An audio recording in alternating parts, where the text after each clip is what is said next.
Good morning, Peter Hyslop with your 8:30 Hunter News update.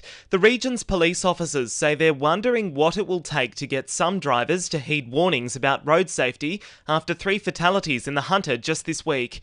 A 17-year-old learner driver died near John Renshaw Drive in a horror crash with a ute. The family says he had only just picked up his first car. An elderly man was hit by a car at Valentine on Wednesday. He later died in hospital of his injuries. A motorcycle rider died at Greta after colliding with a tree later that day. Police say motorists need to stop using mobile phones while driving and to rest when fatigued. Cessnock councillors resolved to call on the state government to acquire the Cessnock to Maitland rail corridor, currently sitting disused, as existing public transport options are being found inadequate for future growth. Mayor Dan Watton says he's open to the corridor becoming passenger rail, light rail or even a roadway. Owner Yancoal could soon rip up part of the corridor because of decommissioning laws on the nearby Alstar coal mine. The mayor says the state government could buy it cheaply, as the operator wouldn't have to rehabilitate the land. Federal MPs say they support the move. The Hunters Housing Industry Associations held a roundtable with leading members and Shortland Liberal candidate Emma King. The meeting heard the industry wants a number of issues addressed, including chronic skill shortages, investment in build-ready land and reducing taxes. The industry body says red tape needs to be cleared to allow easier building to help solve the region's housing shortage.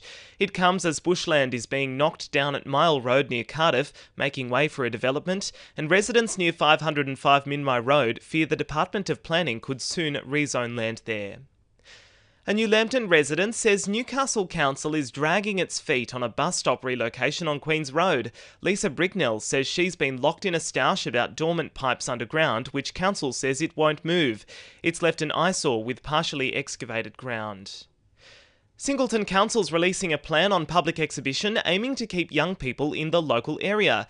The plan's been developed off surveys of 3,500 locals on how to best improve facilities. Mayor Sue Moore says residents can be part of the discussion.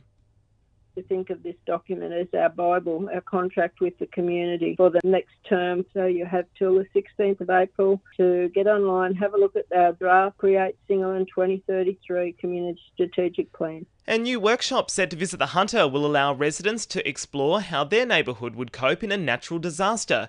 Not-for-profit Disaster Relief Australia is hosting its big map events in Newcastle and Cohiba at the weekend. The life-sized maps help visualise the city layout and hazard management strategies. Lake Macquarie Council's Derek Polton says it's important to be aware of the risks. I think being agile and prepared is key. So looking at a few scenarios may just bring more awareness to individuals on where they occupy parts of the LGA and what things they look out for, how they accurately get the right information from the combat agency.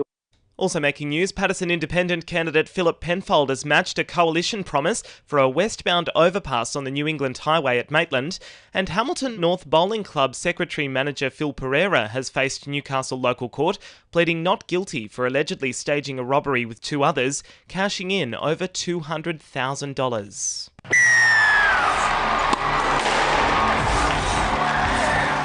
2NURFM Sport. The Knights are on the road in the NRL tomorrow night when they take on the Titans on the Gold Coast. Newcastle will be heading into the game with a depleted forward line, with injuries to Dylan Lucas and Leo Thompson, and Kai Pearce-Paul's suspension forcing changes. However, coach Adam O'Brien says he's confident his replacement forwards Brodie Jones, Tom Cant and debutant Jermaine McEwen can compete with their Titans counterparts. They've worked hard all summer. They're in good physical condition. The good thing about those guys, they move very well laterally, so very good defensively. Last season's NPL Youth Player of the Year, Cody Nankaro, has left Cooks Hill to join Broadmeadow Magic. The 19-year-old looks set for his first Magic minutes tomorrow when they take on Bell Swans. Elsewhere, Japanese import Yuhei Sato has been cut from the Jaffas squad, with language barriers and playstyle differences the main reason for the departure. And Wallsend and Merriweather are set to face off tomorrow in the final of Newcastle first grade cricket. That's sport, I'm Will McGrath. And the winning numbers in Powerball are 1, 2, 9, 16, 17, 18 and 32, and the Powerball is 1. And now you're up to date with the latest 2NURFM Hunter News.